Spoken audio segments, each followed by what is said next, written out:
Enzo Recto, kalaban ang katiwalian at kasinungalingan, kakampi sa katotohanan at kabutihan.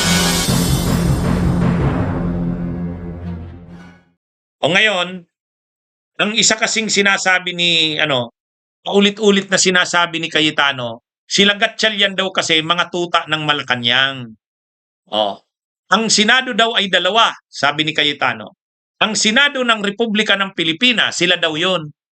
At ang Senado ng Malacanang, tuta ng Malacanang, sila Gatchalian. Sa totoo lang, bakit nung panahon ni Duterte, di ba speaker siya ng House? Oh, huwag niyang sabihin hindi siya tuta ni Duterte. Di ba? Huwag niyang sabihin hindi siya tuta ni Duterte. Saka sa totoo lang, itong si Cayetano, ang yabang naman ito. Kung kiniklaim niya kasi, sa ilalim niya daw, kung yung grupo niya daw sa Senado, independent sila. Independent sila. Itong grupo daw nila Gatchalian ay tuta ng Malacanang. Kaya dalawa daw ang Senado. Sa ngayon daw, hati ang Senado sa dalawa. Yung Senado ng Republika ng Pilipinas at saka yung Senado na hawak ng Malacanang. Yabang naman ni Cayetano. Sino naman nagsabing independent siya at ang grupo niya? Sila ang Senado ng mga Duterte. Yun, mas tama ang sabihin yun. Sila yung Senado ng mga Duterte. Oh, sino ang mga kasamahan niya? Si Marcoleta, si Padilla, si Amy. Oh, mga diehard Duterte yan. Balik-balik, sabi nga ni Padilla, sunugin man daw siya, Duterte siya.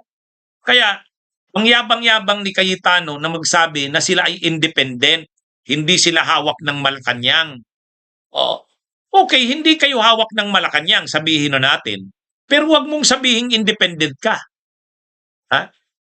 Sabihin na natin hindi siya hawak ng Malacanang, sila Marcoleta at saka si Cayetano. Pero sinungalingan ang sabihin niya na siya'y independent. Dahil ang totoo, siya ay pro-Duterte. Kaya yung grupo nila, Senado ni Duterte. Ang pinoprotektahan nila si Sara eh. Ang pinoprotektahan nila si Duterte. Oh, yan yung totoo. Actually, itong mga lumipat na ito, katulad ni Cheese, katulad ni Cayetano, ay katulad ni Villanueva, ito yung mga hindi naman talaga masyadong diehard Duterte. Medyo ano pa ito, hindi pa ito panatikong Duterte. May panahon lang na sumasama sa Duterte, pero hindi tulad ni Marcoleta, ni Padilla, ni Amy, na talagang diehard Duterte yan.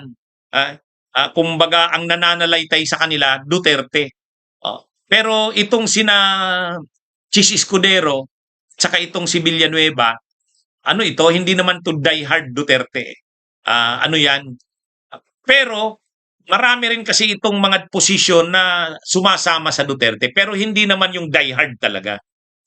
Ngayon, itong maiiwan dito kay Cayetano, sila Marcoleta, Padilla, Amy, ayan yung diehard Duterte talaga. Si Loren Legarda, dati hindi naman yan diehard Duterte. Kaya lang, wala na siyang magagawa kasi trinaydor niya si Lacson sa si Soto. Nahihiya na siyang bumalik. Itong si Legarda. Kaya, ang pwede pang tingnan dyan na baka posible pang lumipat ay yung magkapatid na Villar. Abangan natin. Abangan natin. Anyway, mga kabunyog, so yung sinasabi ni Cayetano na dalawa daw ang Senado ngayon, yung isang Senado ay yung Senado ng Malacanang. Ang tinutukoy niya, hawak daw ng Malacanang sa liig itong sila Gatchalian at Soto at Lacson. Sila naman daw yung natitira, sila ang Senado ng Republika ng Pilipinas. Hindi yun. Kami na ang magsasabi, kayo ang Senado ni Duterte. Hindi kayo Senado ng Republika ng Pilipinas. Di ba, mga kabunyog, yan ang malinaw dyan. Huwag nyo nga kaming paglulukuhin. Sino namang linuloko mo, Cayetano? Ikaw? Independent? Independent daw siya? Ay, di ba may picture nga yan na lumuhod pa yan ng ganyan, no? Umaano kay Duterte. Lumuluhod kay Duterte. Tapos sasabihin mo, independent ka? Wag kang diyan sinungaling Alan Peter Cayetano, hindi ka independent. 'Di ba? Tao ka ng Duterte. Yan yung diyan. Kaya wag mong sabihin na parang Sila Gatchalian daw at sila Soto, Malacanang. Sila naman daw ay Senado ng Republika ng Pilipinas. Hindi. Oh, hindi kayo Senado ng Republika ng Pilipinas, Senado kayo ng Duterte. Oh. Yan yung ano eh. Sinong mga kasama mo, Cayetano? Si Marcoleta, si Padilla, oh, si Amy. Oh, yan, mga diehard na Duterte yan eh. Yan nga, yan yung problema sa inyo eh. Wala kayong karapatang magsabi na independent kayo. Ha? Oh. Ayan, mga kabunyog, mga kabayan, magandang araw sa inyong lahat. Mabuhay po tayo. Bunyog, bunyog, halikan na kasama ka. Bunyog, kapag buklod ay may pag-asa. Luzon, Visayas, Mindanao, isa ang pananaw. Sa bagong Pilipinas ang bunyog isisigaw. Bunyog.